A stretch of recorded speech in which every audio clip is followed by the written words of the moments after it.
A lei de Deus incluiu a seguinte ordem, que todo rei devia cumprir: não deve multiplicar para si esposas, para que seu coração não se desvie. Salomão desconsiderou esse mandamento ao casar com mais de 700 mulheres. Tragicamente, o coração de Salomão acabou se desviando de Deus por causa da má influência de suas muitas esposas. Você já se perguntou por que no Antigo Testamento homens casavam com várias mulheres? Alguma vez alguém já tentou de confrontar dizendo que Deus permite o casamento com várias mulheres, visto que no passado era assim? Se isso já aconteceu com você, então você precisa assistir esse vídeo até o final para que você entenda os motivos do casamento de homens com várias mulheres no passado. Hoje, você vai aprender sobre a poligamia no Antigo Testamento e no Novo Testamento. Exploraremos a origem da poligamia na Bíblia e ao longo da história humana, bem como discutiremos por que Deus permitiu essa prática no Antigo Testamento. A poligamia é definida como o casamento de um homem com mais de uma mulher, ou vice-versa, envolvendo um relacionamento conjugal onde um homem tem duas esposas ou mais. O primeiro relato de poligamia na Bíblia é encontrado em Gênesis capítulo 4, quando Lameque tomou duas esposas para si. Lameque pertencia à quinta geração de Caim, sugerindo que cerca de 400 anos após Caim, ele pode ter introduzido a prática da poligamia na Bíblia. Isso implica que até então, o casamento era presumivelmente monogâmico, ocorrendo entre um homem e uma mulher, conforme o padrão estabelecido por Deus desde Adão, no Jardim do Éden. Até o período em que Noé teve seus 3 filhos, Sem, Cam e Jafé, conforme mencionado em Gênesis capítulo 5, a terra já estava densamente povoada, como evidenciado pela descendência de Sete, filho de Adão e Eva, e possivelmente a descendência de Caim, conforme relatado em Gênesis capítulo 6. Nesse contexto, já se observava a prática de promiscuidade, fornicação e diversas formas de imoralidade sexual, além do afastamento de Deus. Portanto, é razoável inferir que a prática de possuir mais de uma esposa começou a se consolidar no tempo dos filhos de Noé.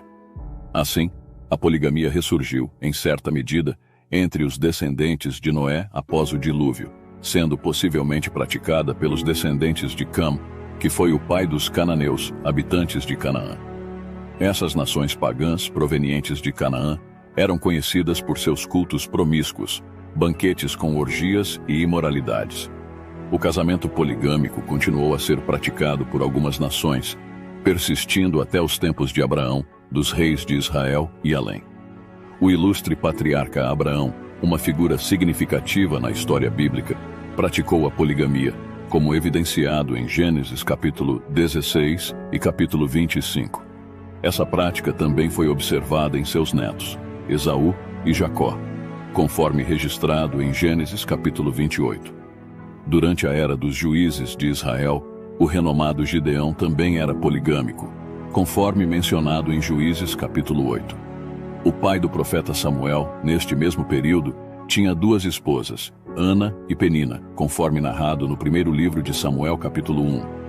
Na época da monarquia, a poligamia caracterizou muitos reis, sendo os casos mais notáveis os do rei Davi, que tinha várias esposas e concubinas, e o rei Salomão, que teve 700 esposas e 300 concubinas.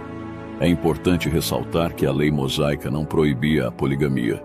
Pelo contrário, ela a regulamentava, como indicado em Êxodo. Vejamos: se o Senhor tomar uma segunda mulher para si, não poderá privar a primeira de alimento, de roupas e dos direitos conjugais. Essa regulamentação tinha como propósito salvaguardar os direitos e a dignidade das esposas e de seus filhos, ao mesmo tempo em que desencorajava a formação de haréns. Adicionalmente, sob a ótica da lei, a poligamia não era considerada uma transgressão do mandamento que proíbe o adultério. Nesse contexto, o adultério era entendido como o ato de tomar a mulher de outro homem, não como a posse de mais de uma esposa legítima. Deus, na legislação antiga, tolerou a poligamia até certo ponto, uma vez que era uma prática cultural enraizada. Não a aboliu imediatamente, possivelmente por motivos que serão explorados posteriormente, mas estabeleceu leis para mitigar injustiças e assegurar que aqueles envolvidos nesse tipo de união não sofressem prejuízos conforme escrito em Deuteronômio capítulo 21. A permissão ou tolerância da poligamia por parte de Deus no Antigo Testamento não é explicitamente esclarecida na Bíblia. Para compreendermos melhor, podemos analisar algumas possíveis razões, considerando o contexto da época. De maneira geral, a prática da poligamia era motivada por diversas razões. Os reis, em muitos casos, adotavam a poligamia para estabelecer alianças políticas, como evidenciado nas uniões do rei Salomão com a filha de Faraó e do rei Acabe com a princesa Jezabel. Outra motivação frequente para a prática da poligamia era a busca pelo aumento da descendência masculina. Naquela época, ter um maior número de filhos era vantajoso, especialmente devido às constantes guerras que resultavam em altas taxas de mortalidade.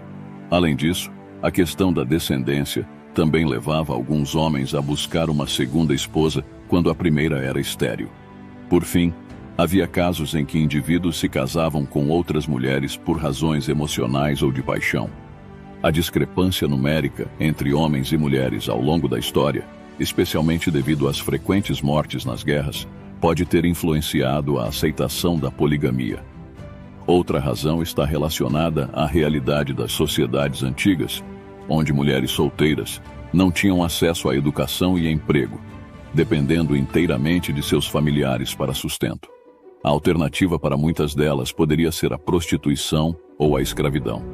Embora a poligamia não fosse o ideal, viver em um lar onde um homem tinha várias esposas poderia ser considerado uma opção mais estável do que as alternativas mencionadas anteriormente.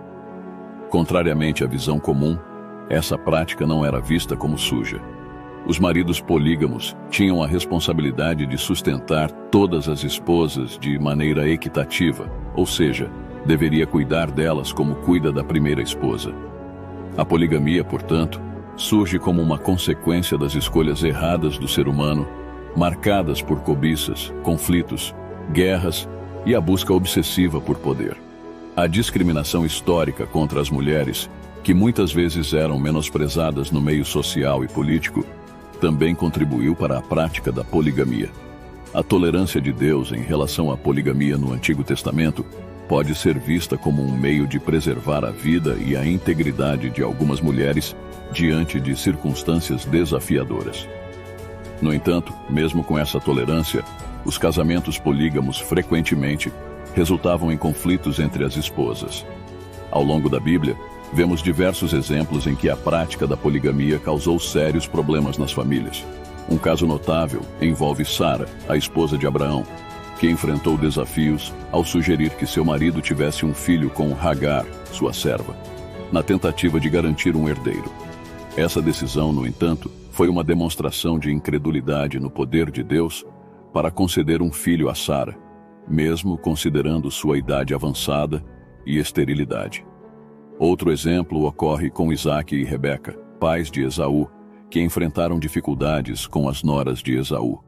Além disso, a história de Jacó revela as complicações geradas pela preferência de Jacó por Raquel, sua esposa favorita, em detrimento de Lia, que se sentia desprezada, mesmo após dar à luz 4 filhos.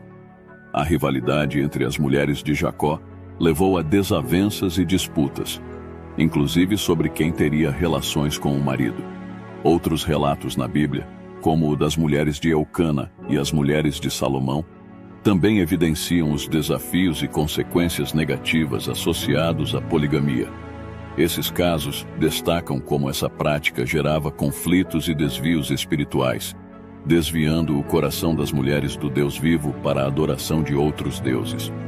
É crucial observar que a poligamia não era uma ordem de Deus nem seu padrão, mas uma escolha das pessoas, influenciada pelos costumes herdados e pela cultura da época.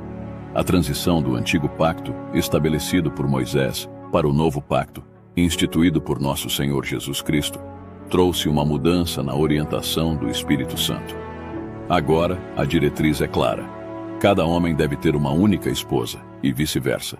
É crucial compreender que muitos dos mandamentos do Antigo Pacto, que incluíam questões relacionadas à poligamia, como no livro de Deuteronômio, capítulo 21, perderam sua validade. Se todos os mandamentos do Antigo Testamento ainda fossem aplicáveis nos dias atuais, estaríamos envolvidos em práticas como sacrificar animais para expiação de pecados, observar as festas judaicas, aplicar a pena de morte a feiticeiros e adúlteros, cumprir os requisitos dos dízimos judaicos, observar o sábado e realizar a circuncisão, entre outros. Contudo, isso não implica que a prática da poligamia seja permitida no Novo Testamento, e muito menos nos dias de hoje. É importante notar que alguns reis de Israel, como Davi e Salomão, foram permitidos a ter mais de uma esposa. Essa concessão ocorreu porque os israelitas escolheram ter um rei, seguindo o exemplo de outras nações. Ao optarem por um rei terreno, os israelitas desprezaram a liderança direta do Senhor sobre eles. Como forma de disciplina, Deus concedeu-lhes o rei que desejavam, dotando-o de diversos direitos, privilégios e poderes sobre os hebreus. A prática da poligamia no contexto cristão não encontra aprovação divina. Conforme destacado na primeira carta de Coríntios, vejamos: por causa da imoralidade, cada um deve ter sua esposa e cada mulher o seu próprio marido. O casamento envolvendo múltiplos parceiros, conhecido como poligamia, abre espaço para a ocorrência de fornicação, prostituição e adultério. Diante dessa realidade, o apóstolo Paulo, nesse versículo, orienta de maneira clara: para evitar a fornicação, cada homem deve ter a sua própria esposa e cada mulher o seu próprio marido. Reforçando a desaprovação da poligamia, Paulo escreve para os líderes cristãos, indicando que os bispos devem ser irrepreensíveis, maridos de uma única esposa, demonstrando vigilância, sobriedade, bom comportamento e disposição para ensinar. Da mesma forma, os diáconos devem ser maridos de uma única esposa, governando bem seus filhos e lares. Vejamos. É necessário, pois, que o bispo seja irrepreensível, marido de uma só mulher, temperante, sóbrio, ordeiro, hospitaleiro, apto para ensinar. O formato ideal de casamento estabelecido por Deus é o monogâmico.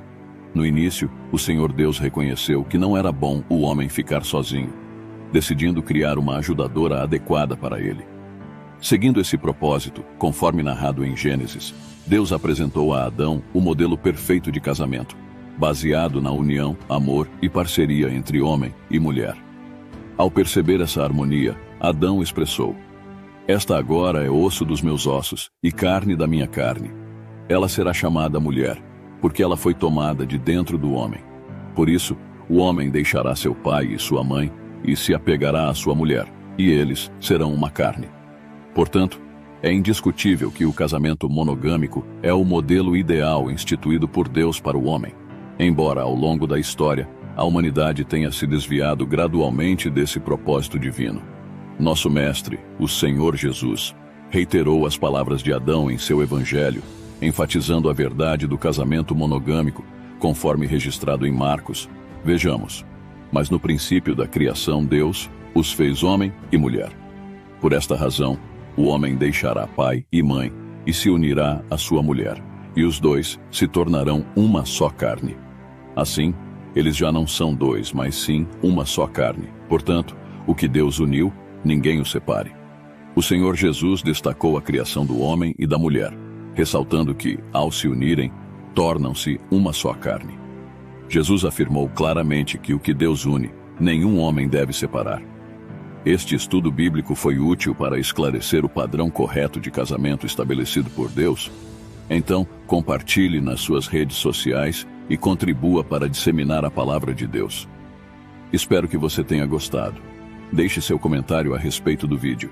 Deus abençoe. Jesus está voltando, esteja preparado, pronto para encontrar com o Senhor. Se você não estiver, ainda dá tempo de se arrepender. Entra no seu quarto, feche a porta e fale com Deus. Ele vai te ouvir. Deus abençoe.